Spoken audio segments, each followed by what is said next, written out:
नमस्कार, आप देख रहे हैं प्राइम न्यूज और मैं हूं आपके साथ आलोक शुक्ला। यूपी प्राइम में आप सबका स्वागत है।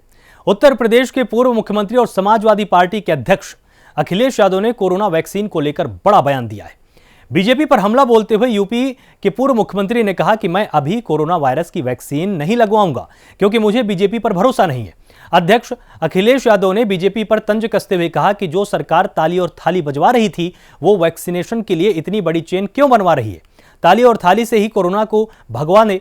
और उन्होंने यह भी कहा कि जब हमारी सरकार बनेगी तो सभी को मुफ्त वैक्सीन मिलेगी, हम बीजेपी की वैक्सीन नहीं लगवा सकते।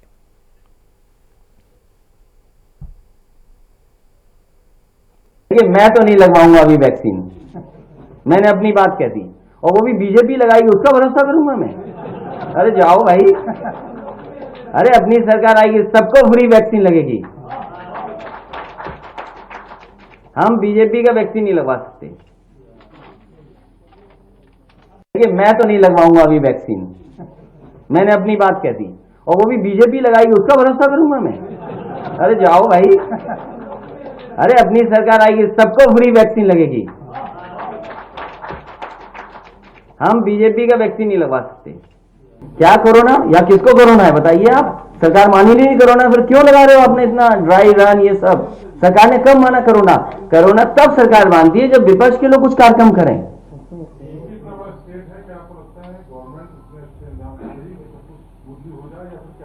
ये सरकार जो ताली थाली बजाने से कोरोना हटा रही थी उसे क्या जरूरत है इतने फ्रीजर्स, इतनी बड़ी कोल्ड चेन बनाने की? अरे थाली ताली बजा दो, अपने आप कोरोना चला जाएगा। भाई आप खुद बताइए ना, आप खुद सोचिए, जिस सरकार ने ताली थाली और हेलीकॉप्टर उड़ाए हों अस्पतालों पे, क्या जरूरत है इतनी बड़ी चेन की? क्यों वैक्सीन की क्या जरूरत है? हम लोग आप सब बिना मास्क के बैठे हुए हैं यहां। ये केवल कोविड उनके लिए, विपक्ष के लिए कि कोई कार्यक्रम न कर ले विपक्ष, और ये चलाएंगे इसी के बहाने महंगाई, इसी के सामने बेरोजगारी, इसी से अन्याय छिपाएंगे अपना। क्या नौकरी दी? मुख्यमंत्री का कहिए तो मैं प्ले करा दूं। अभी मैं चाहूंगा कि वो उनका स्टेटमेंट उतना ही प्ले करो जिसके नौकरी और मेट्रो के लिए कहा उन्होंने। कहा 4 लाख, 3 लाख नौकरी, फिर 15 लाख, फिर कहा 1.5 करोड़ नौकरी। पवन पांडे जानते नहीं 1.5 करोड़ का उन्होंने रोजगार, और किसी को नौकरी रोजगार नहीं मिला। अरे ये सभासद आए हैं, राम मंदिर जहां बन रहा है वहां के सभासद हैं, आसपास के सभासद हैं, बताओ उनके मोहल्ले में किसको नौकरी मिली है? लो बताइए, वहां नहीं मिली। सरकार झूठ बोलती है, और अगर आप पहला शब्द ये मान लें कि सरकार झूठ बोलती है, उसके बाद आकलन करिए। मुझे सरकार ये बताई कि सबसे ज्यादा उत्तर प्रदेश में फेक इनकाउंटर हुए कि नहीं हुए हैं? धर्म के आधार पर, जाति के आधार पर फेक इनकाउंटर हुए कि नहीं हुए हैं? कस्टोडियल डेथ सबसे ज्यादा हुई है उत्तर प्रदेश में कि नहीं हुई है? नेशनल ह्यूमन राइट कमीशन ने सबसे ज्यादा नोटिस उत्तर प्रदेश की सरकार को दिए कि नहीं दिए हैं? कई जगह उत्तर प्रदेश सरकार को यह भी निर्देश मिले हैं कि उन्हें जो फेक इनकाउंटर है इस तरह के, उन्हें मुआवजा देना पड़ेगा सरकार को। क्या यह हुआ है कि नहीं हुआ है? क्या कोर्ट ने यह नहीं कहा कि जंगल राज है? क्या खुलेआम हमारी बेटियों के, बहनों के साथ घटनाएं नहीं हो रही? क्या झूठे मुकदमों के नाम पर लोगों से वसूली नहीं हो रही? कितना भ्रष्टाचार देखा है लोगों ने, सोचिए आप। जब सबके वेतन में कटौती हो गई, कोई नहीं बचा जिसके वेतन में कटौती नहीं हुई हो कोविड के नाम पर, और सोचो क्या मिला लोगों को। इतना अन्याय कभी लोगों के साथ नहीं हुआ होगा जितना भारतीय जनता पार्टी की सरकार में रहा। और झूठे मुकदमे जिस पे चाहती है उस पे पुलिस लगा देती है। बताओ आईपीएस क्या किसी के साथ नृत्य नहीं कर रहा था, डांस नहीं कर रहा था वो आईपीएस रामपुर का? याद कीजिए आईपीएस को, क्या आपने व्हाट्सएप पे नहीं देखा उसका डांस? क्या आईपीएस का झगड़ा भ्रष्टाचार पे नहीं देखा आपने? जो पुलिस एनकाउंटर कर देती है कि ऐसे व्यक्ति जिस पे कोई मुकदमा नहीं है, और आईपीएस को नहीं ढूंढ पा रहे हैं। उसी आईपीएस ने एक आदमी को मरवा दिया पैसे के लिए। क्या आगरा में अभी एक नई जान चली गई ट्रॉली में, पुलिस ने क्या किया? और 10, 12, 15, 20 गांव में पुलिस जा रही है। क्या पुलिस का ये काला चेहरा होगा इस तरह का पुलिस का? क्या आईपीएस इसीलिए बने ये लोग झूठ बोलने के लिए? तो सपा अध्यक्ष अखिलेश यादव के कोरोना वैक्सीन न लगवाने के साथ ही वैक्सीन को बीजेपी की बताने के बयान पर डिप्टी सीएम केशव प्रसाद मौर्य जमकर भड़क उठे। डिप्टी सीएम केशव प्रसाद मौर्य ने कहा कि विश्व के महान वैज्ञानिकों के साथ ही नामचीन चिकित्सकों के प्रयास पर प्रश्न उठाने वाले अखिलेश यादव को इन सभी से सार्वजनिक तौर पर माफी मांगनी चाहिए।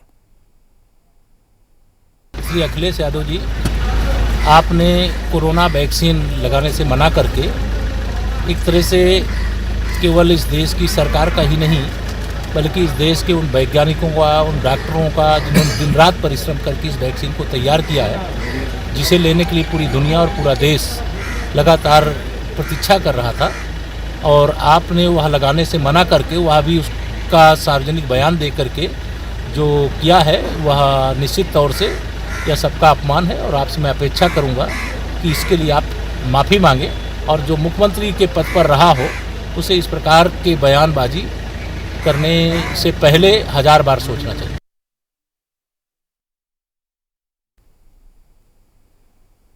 मुख्यमंत्री योगी आदित्यनाथ अपने 2 दिवसीय दौरे पर गोरखपुर पहुंचे हैं। यहां उन्होंने अधिवक्ताओं को नए साल का तोहफा दिया है।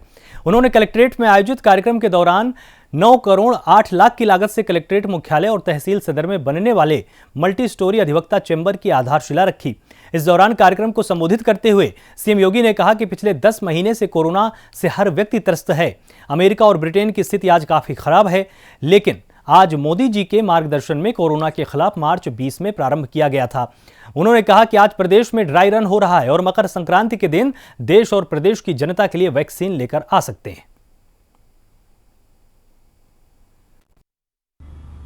मैं जानता हूं पिछले 10 महीने से वैश्विक महामारी कोरोना से हर व्यक्ति त्रस्त है।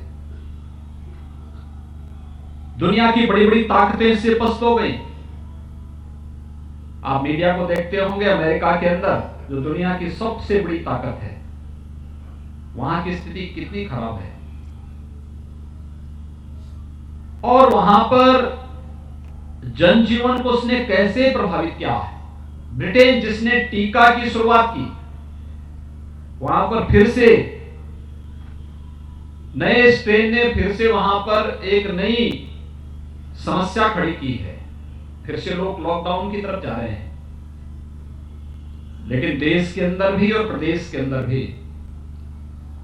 प्रधानमंत्री मोदी जी के मार्गदर्शन में कोरोना के खिलाफ जिस एक अभियान को हम लोगों ने मार्च 2020 में प्रारंभ किया था, आज जब हम 21 की शुरुआत में हैं, तो बहुत विश्वास के साथ कह सकते हैं कि आज प्रदेश के अंदर ड्राई रन हो रहा है। ट्रायल किया जा रहा है कि वैक्सीनेशन का कार्यक्रम कैसे होना है। 5 तारीख को पूरे प्रदेश के अंदर होगा, और फिर हम विश्वास के साथ कह सकते हैं कि मकर संक्रांति के आसपास हम लोग वैक्सीन लेकर के, प्रदेश की जनता के लिए वैक्सीन लेकर के भी हम प्रदेश के अंदर और देश के अंदर इस कार्यक्रम को आगे बढ़ा करके इस सदी की सबसे बड़ी महामारी को परास्त करने में सफल होंगे। लेकिन यह एक सामूहिक प्रयास है। आपने देखा होगा, जब हम लोग किसी एक महामारी से लड़ते हैं तो महामारी से लड़ने के लिए केवल सरकार को ही उन चीजों का सामना नहीं करना पड़ता है। महामारी है तो स्वाभाविक रूप से सरकार उसको लीड करेगी, सरकार नेतृत्व देगी, लेकिन सरकार के नेतृत्व के साथ जब पूरा तंत्र शामिल होता है, आम जनमानस और विभिन्न संस्थाएं एक साथ उनके साथ सहयोगी बनती हैं, तो सफलता की एक नई कहानी कहती हुई दिखाई देती है। कोरोना के खिलाफ उत्तर प्रदेश के इस प्रयास को अगर WHO ने सराहना की तो उसके पीछे ये सामूहिक प्रयास है। और आज जो प्रदेश के अंदर ड्राई रन प्रारंभ हुआ है, 6 जनपदों में भी हम लोगों ने प्रारंभ किया है। 5 तारीख को हम प्रदेश के हर एक जनपद में शुरू करेंगे, एक ट्रायल होगा, और जैसे ही वैक्सीन की पहली खेप पहुंचेगी, इसके बाद आप देखना पूरे प्रदेश के अंदर अलग अलग कैटेगरी जो तय की गई उसके अनुसार हम वैक्सीन देना प्रारंभ करेंगे, और कोरोना को, इस सदी की सबसे बड़ी महामारी को हम पूरी तरह प्रभावी रूप से नियंत्रण करने में हमें सफलता प्राप्त होगी। आज का जो कार्यक्रम है ये कहने के लिए अधिवक्ताओं के चैम्बर का है, लेकिन वास्तव में ये समाज के सबसे पीड़ित व्यक्ति को न्याय दिलाने के एक महत्वपूर्ण आधार का शुभारंभ हुई है। मुझे बहुत अच्छा लगा जब अमिताभ जी यहां पर कह रहे थे कि हमारी लाइब्रेरी को डिजिटलीकरण होना चाहिए, यानी तकनीक का उपयोग क्या हो सकता है। आपने देखा होगा अगर तकनीक को हम लोगों ने नहीं अपनाया तो हमारी वर्चुअल कोर्ट चल पाती नहीं चल पाती। पीड़ा भाई एक वादकारी घर से चला और एक विश्वास के साथ चला है कि मुझे न्याय कहां मिलेगा, लेकिन उसे नहीं मालूम कि जिलाधिकारी को देना है, एडीएम को देना है, मंडलायुक्त को देना है, एसडीएम को या तहसीलदार को किसको देना है, या डिस्ट्रिक्ट जज को, एडिशनल डिस्ट्रिक्ट जज को, सीजीएम को किसको देना है। वो तो मानता है वकील साहब है, उसको जज के चेहरे के बारे में जानकारी नहीं, वह तो ये मान के चलता है कि मुझे न्याय वकील साहब देंगे। मुझे देख के कभी कभी आश्चर्य होता है, राज्य वही है, संसाधन भी वही है, तंत्र भी वही है, केवल सरकारें बदली हैं। और क्या परिवर्तन लाया जा सकता है। याद करिए गोरखपुर में 1947 से 2017 तक कुल 12 गवर्नमेंट मेडिकल कॉलेज बने थे। 12। मैं आज ये बात आपके सामने इसलिए कह रहा हूं क्योंकि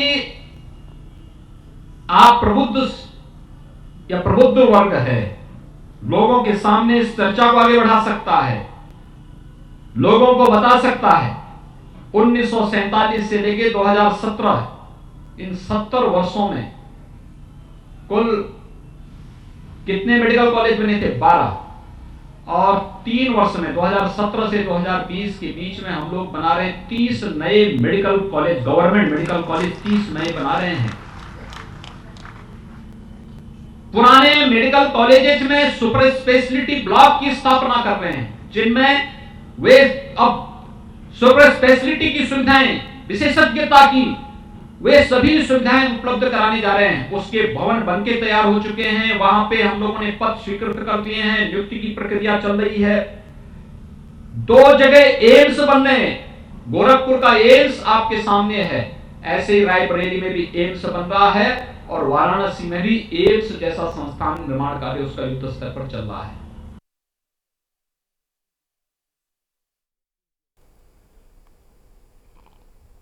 वहीं जौनपुर में वाराणसी मंडल के कमिश्नर दीपक अग्रवाल ने कलेक्ट्रेट परिसर में स्थित विभिन्न पटलों का निरीक्षण किया है। इस दौरान उन्होंने जनसुनवाई केंद्र, आईजीआरएस पोर्टल, संयुक्त कार्यालय, नजारत कार्यालय, भू अभिलेख कार्यालय का निरीक्षण किया और अधिकारियों के साथ समीक्षा बैठक करते हुए जिले की चीजों के बारे में जानकारी ली और जरूरी दिशा निर्देश दिए। निरीक्षण के दौरान जिलाधिकारी दिनेश कुमार सिंह, मुख्य विकास अधिकारी अनुपम शुक्ला, एडीएम रामप्रकाश मिश्र सहित अन्य अधिकारी भी मौजूद रहे। शीतकालीन का जो वार्षिक निरीक्षण होता है उसी क्रम में आज एक ब्लॉक का और कलेक्ट्रेट का और उसके साथ साथ एक गांव का भी भ्रमण किया गया, जिसमें मुख्यतः कलेक्ट्रेट में जो पिछले बार मेरे द्वारा निरीक्षण किया गया था उसकी जो टिप्पणियां थी उस पर क्या अनुपालन हुआ उसको देखा गया। उसमें सामान्यतः चीज़ें ठीक हैं, एक आध चीज़ों में जहाँ पे कुछ विलम्ब है कई सारे प्रकरणों में, उसमें ये निर्देश दिए गए कि उसको समयबद्ध तरीके से कार्य को पूर्ण कराएं। अभिलेखागार भी देखा गया, बाकी हमारे जितने भी अन्य पटल हैं, कमांड ऑफिस है, उस सबका निरीक्षण किया गया। उसके पश्चात भारत निर्वाचन आयोग द्वारा एक निर्देश दिए गए हैं कि जो हमारा मतदाता पुनरीक्षण का कार्य चल रहा है उसका भी एक समीक्षा बैठक और उसका एक पूरा ब्यौरा लेकर उनको भी एक रिपोर्ट भेजनी है, उसकी भी एक बैठक यहाँ पे अभी की जाएगी। तो वहीं दिल्ली से शामली पहुंचे आम आदमी पार्टी के कैबिनेट मंत्री राजेंद्र पाल गौतम ने प्रेस कॉन्फ्रेंस की। इस दौरान उन्होंने यूपी सरकार पर हमला बोलते हुए कहा कि उत्तर प्रदेश में ना तो स्कूलों की हालत ठीक है और ना ही अस्पतालों की हालत अच्छी है। उत्तर प्रदेश से लोग इलाज के लिए दिल्ली जाते हैं क्योंकि दिल्ली में स्कूल और हॉस्पिटल की मुख्यमंत्री अरविंद केजरीवाल ने एक नया मॉडल तैयार कर मिसाल पेश की है। उन्होंने कहा कि आम आदमी पार्टी जिला पंचायत चुनाव के लिए दिल्ली के मॉडल पर चुनाव लड़ने वाली है। आज योगी जी ने उत्तर प्रदेश को पूरी तरीके से जंगल राज में तब्दील कर दिया है। कानून व्यवस्था पूरी तरीके से चौपट है। ऐसे हालात में जहां उत्तर प्रदेश के अंदर ना तो महिलाएं सुरक्षित हैं, ना दलित सुरक्षित हैं, ना पिछड़े वर्ग के लोग सुरक्षित हैं, ना ब्राह्मण सुरक्षित है। जाति धर्म के नाम पे पूरे प्रदेश को बांट दिया गया है। जाति पूछ के हत्याएं होती हैं और ऐसा लगता है कि योगी जी केवल एक जाति विशेष के मुख्यमंत्री बनकर रह गए हैं।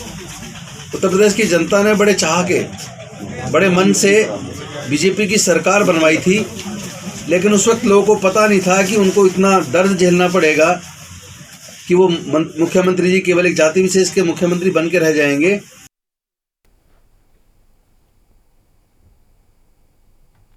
ग्रेटर नोएडा में पुलिस कमिश्नर ने नई चौकी का उद्घाटन किया है। यथार्थ हॉस्पिटल के सौजन्य से बनाई गई यथार्थ चौकी का कमिश्नर आलोक सिंह ने उद्घाटन किया है। नई चौकी के उद्घाटन से अपराध पर अंकुश लगाने में मदद मिलेगी। पुलिस आयुक्त आलोक सिंह ने बीते दिनों में दावा किया था कि जिले में अपराध की घटनाओं में कमी आई है और इसके अलावा जिले में 11 थाने और 2 चौकियां जल्दी खुलेंगी ताकि सुरक्षा और बेहतर हो पाए।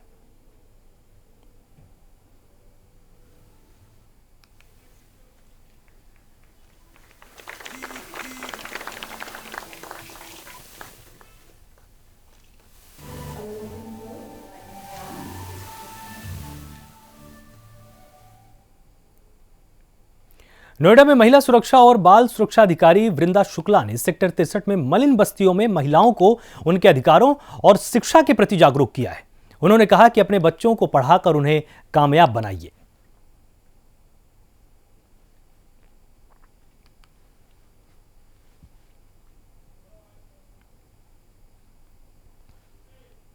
उत्तर प्रदेश में कोरोना के संक्रमण में लगातार गिरावट दर्ज किया जा रहा है। कोरोना को लेकर यूपी सरकार ने प्रेस कॉन्फ्रेंस की है और इसमें बताया गया कि यूपी में 96.3% कोरोना का रिकवरी रेट हो चुका है और अब तक प्रदेश में 8,387 लोगों की मौत हुई है। 5 महीने में कल सबसे कम प्रदेश में 8 लोगों की मौत हुई है।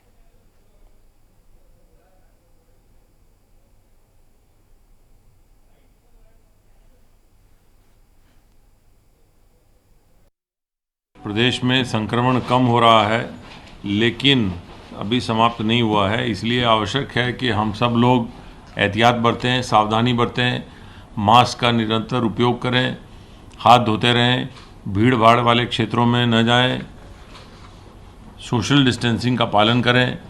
जैसे उन्होंने बताया, उत्तर प्रदेश सरकार ने एक बहुत बड़ा अभियान चलाकर माननीय मुख्यमंत्री जी के निर्देशन में और माननीय मुख्यमंत्री जी द्वारा प्रतिदिन इस पूरे कोरोना संक्रमण से जो लड़ाई है उसके अभियान को नेतृत्व देकर उन्होंने प्रतिदिन इसकी समीक्षा की है। और इसमें समीक्षा में उत्तर प्रदेश सरकार ने ये प्रयास किया है कि वो हर परिवार तक स्वयं पहुंचकर उनका हालचाल जाने।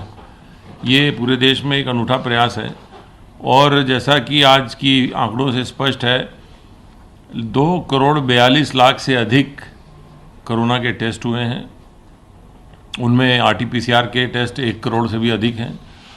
15,09,00,000 लोगों तक हमारा स्वास्थ्य विभाग या हमारी स्वास्थ्य विभाग की टीमें अथवा अन्य विभाग उन तक पहुंचे हैं और संक्रमण का उनका हालचाल लिया है।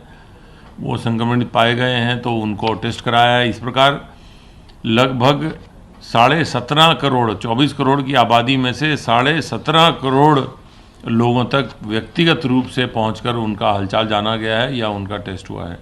इतनी बड़ी एक्सरसाइज पूरे देश और दुनिया में कहीं नहीं हुई होगी। ये अपने एक में रिकॉर्ड है और ये एक माननीय मुख्यमंत्री जी के निर्देशन में जो उनकी टीम का जो ये एक कीर्तिमान है और ये एक इसी तरह के ये विशेष प्रयास से प्रदेश में संक्रमण पर काफ़ी नियंत्रण हुआ है और संक्रमण कम हो रहा है।